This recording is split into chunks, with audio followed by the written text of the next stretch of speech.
Hallelujah. हमारे प्रभु यीशु मसीह के मधुर नाम में आप सबको जय मसीह की। मैं दोबारा से प्रभु के वचनों को लेकर आपके सामने हाजिर हूं। आइए दोबारा से हम प्रभु के वचनों पर मनन करें, अपने दिन की शुरुआत प्रभु के साथ करें। प्रार्थना। महापवित्र परमेश्वर, अपने वचन द्वारा हमसे बात करें। यीशु के नाम से प्रार्थना मांगते हैं, आमीन। 6:30 बज चुके हैं। क्या आप लोग उठ गए हैं? इस समय तक हमें उठ जाना चाहिए और व्यक्तिगत तौर पर हमारे मनन को हमें खत्म कर लेना चाहिए। इस 15-20 मिनट के मनन से आप तृप्त ना हो जाएं। जो वचन आपने सुने उसे मन में रखकर दिन भर मनन करें। उतना ही नहीं, व्यक्तिगत तौर पर आप प्रभु के साथ समय बिताएं। हमें से हर एक को व्यक्तिगत तौर पर प्रभु के साथ समय बिताना है, प्रार्थना करना है। सबके साथ मिलकर सामूहिक तौर पर हम प्रार्थना करते हैं, गीत गाते हैं, वो अलग बात है। लेकिन व्यक्तिगत तौर पर भी हमें प्रभु के साथ समय बिताना है। हमें प्रभु की स्तुति करनी है, जिसके लिए हमारे पास लाखों लाख कारण हैं। कई सारे विषयों में हम प्रभु की भलाई का अनुभव कर रहे हैं। जब आप एक एक करके उनकी भलाई के लिए उनकी स्तुति करना शुरू करेंगे, आप समझ पाएंगे कि कितने विषयों में आप प्रभु की भलाई का अनुभव कर रहे हैं। जितना अधिक हम प्रभु की स्तुति करेंगे, उतना अधिक हम जीवन में आशीष पाएंगे। प्रभु हमारी गलतियों को उठाकर दिखाने के लिए नहीं आए, बल्कि हमारी कमी घटियों को पूरा करने के लिए वे आए। संसार में इंसानों को देखिए, कैसे वे हमारी गलतियों को कुरेद कुरेद कर निकालते हैं, है ना? दूसरों की गलतियों को निकालने के लिए कितनी मेहनत करते हैं, कितनी खोजबीन करते हैं।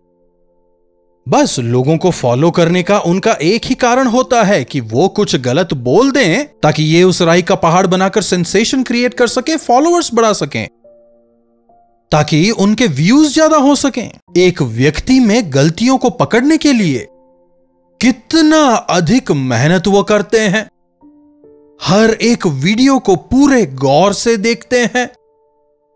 अगर कुछ गलत कह दिया, उनकी आलोचना करते हैं, निंदा करते हैं, अपमानित करते हैं। पता नहीं लोगों को दूसरों की गलतियों में आनंद मनाने में क्या मजा आता है। हमारे प्रभु गलतियों को ढांपने के लिए आए, गलतियों को सुधारने के लिए वे आए, गलतियों को धोने के लिए, शुद्ध करने के लिए प्रभु यीशु आए।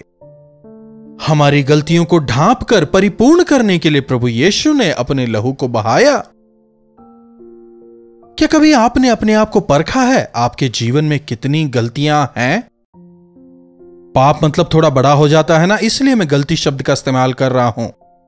आज्ञा का उल्लंघन ही पाप है। हर अनैतिकता पाप है।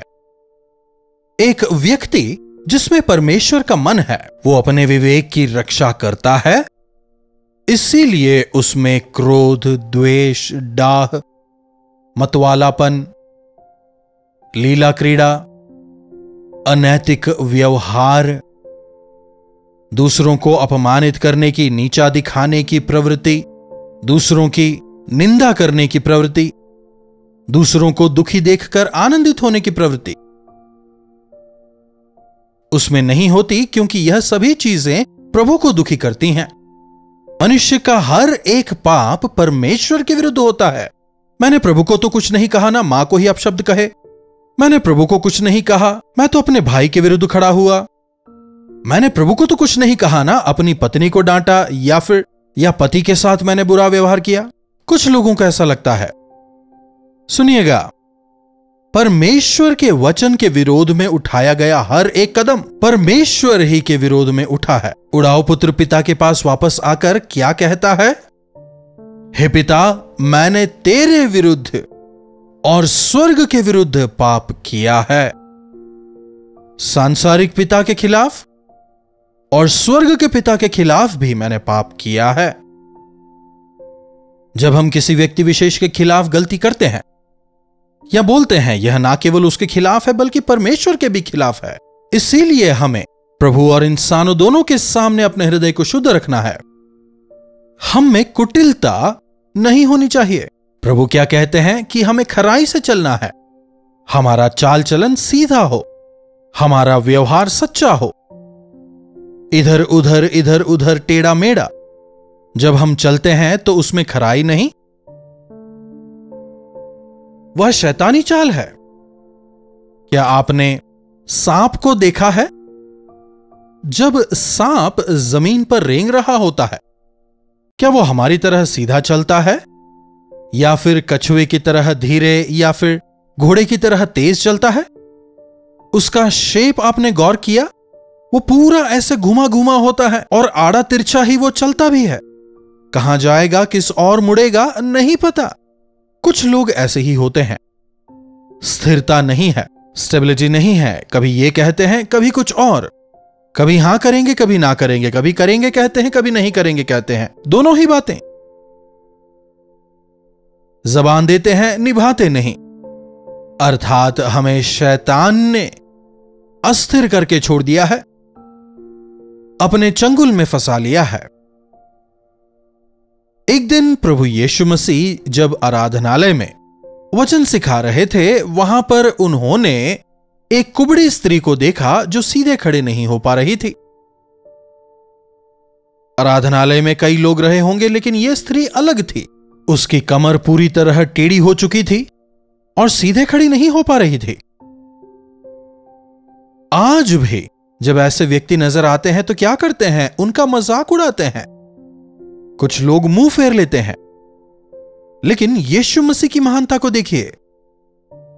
वे हमेशा पापियों को तलाशते हैं, कमजोरों को तलाशते हैं, बीमारों को तलाशते हैं, दोषियों को तलाशते हैं, गुनहगारों को तलाशते हैं। जिन्होंने अपने जीवन को बर्बाद कर लिया है, उन्हें वे तलाशते हैं।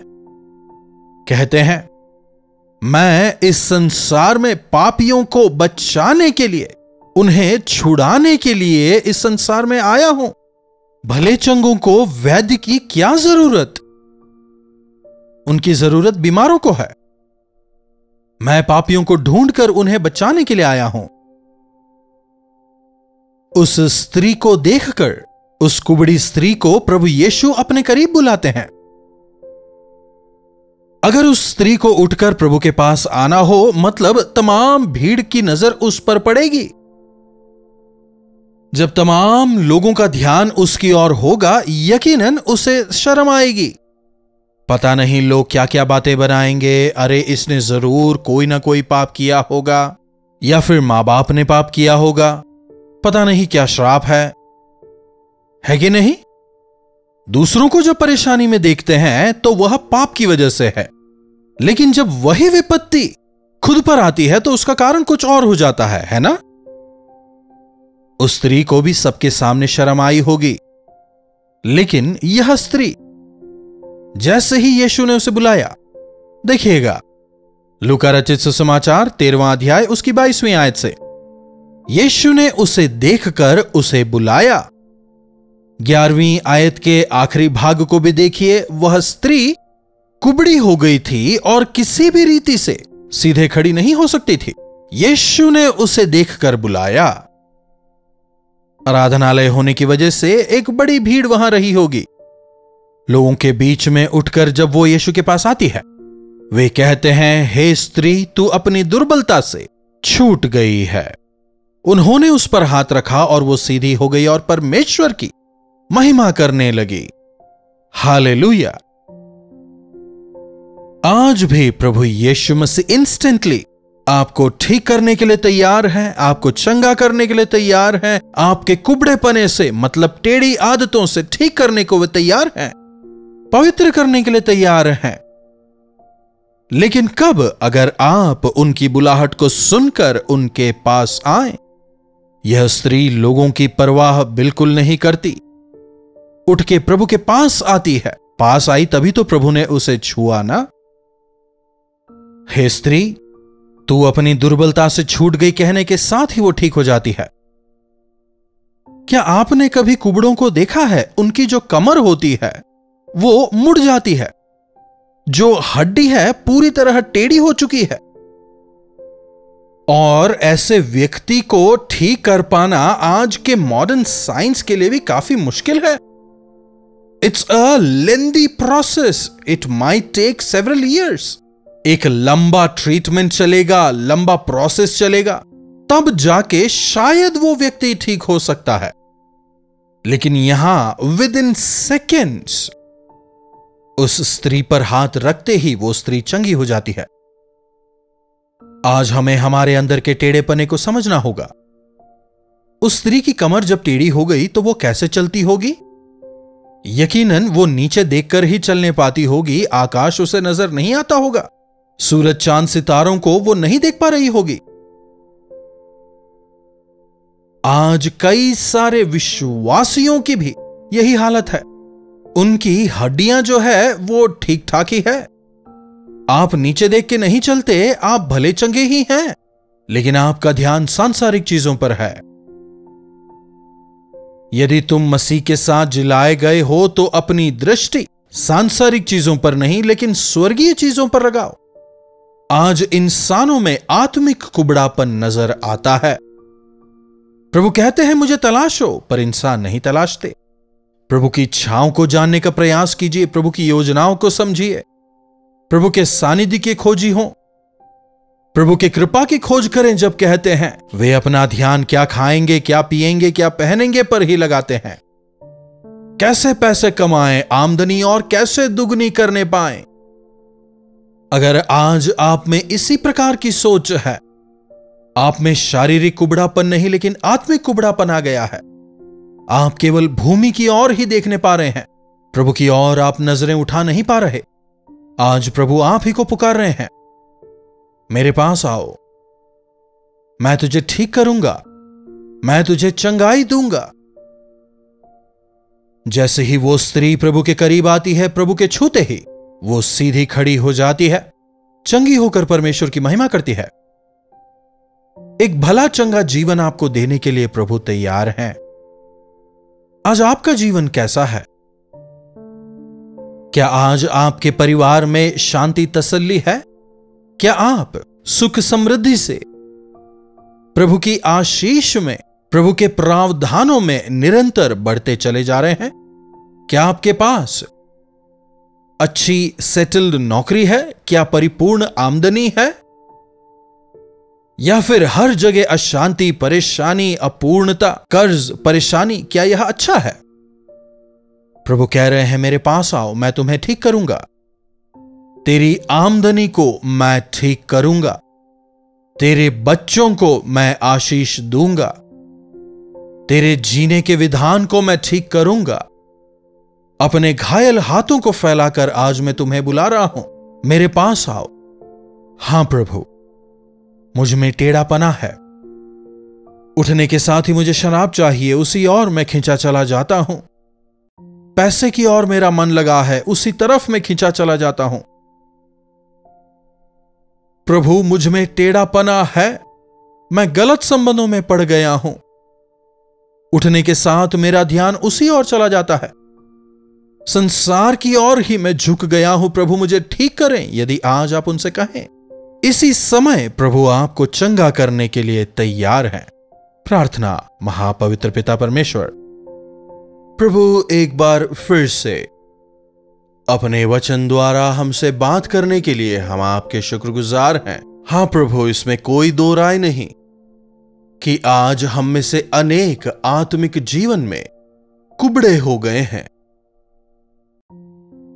प्रभु, हम सीधे नहीं हो पाते, टेढ़ी ही चाल चलते हैं।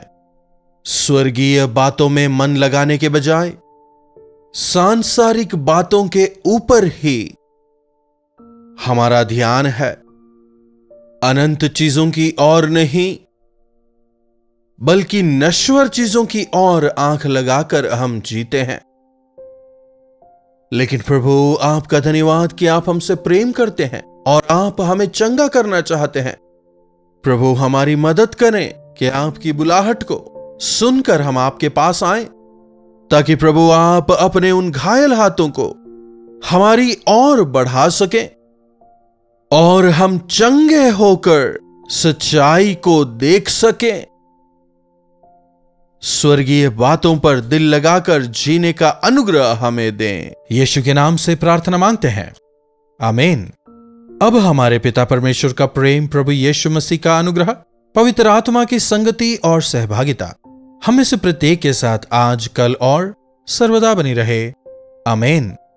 प्रभु परमेश्वर का धन्यवाद हो। अपने प्रार्थना विषयों को आप हमें भेज रहे हैं, हमें आपने अपनी जरूरत में शामिल किया है। हमें इस काबिल जाना, इसलिए हम आपके शुक्रगुजार हैं। हम यकीनन आपके लिए प्रार्थना करते हैं। आप निसंकोच अपने प्रार्थना विषयों को 9884907779 पर व्हाट्सएप, वॉइस मैसेज या टेक्स्ट द्वारा भेजें। हम आपके साथ मिलकर आपके छुटकारे के लिए प्रार्थना करेंगे। प्रभु अवश्य आपके जीवनों में चमत्कार करेंगे। हमारे दोनों नए कार्यक्रम क्या आप जानते हैं और सच्ची घटनाओं के जरिए आप आशीष पा रहे हैं। आपने अपनी गवाही से हमें यह बताया, इसलिए मैं प्रभु का शुक्रगुजार हूं। लगातार कार्यक्रमों को देखें। इन्हीं वचनों के साथ आज मैं आपसे विदा लेता हूं। प्रभु आप सबों को आशीष दें। कल्वरी दर्शन, ये है प्रेम के दर्शन, यीशु प्रेम के दर्शन।